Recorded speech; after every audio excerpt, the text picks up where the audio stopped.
घटिया लिबास पहनकर नमाज अदा करने से क्या नमाज अदा हो जाएगी?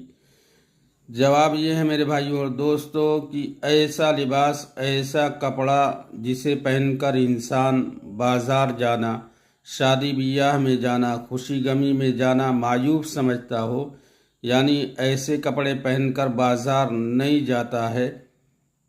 घटिया कपड़े पहनकर खुशी गमी की मजालिस में शिरकत नहीं करता है,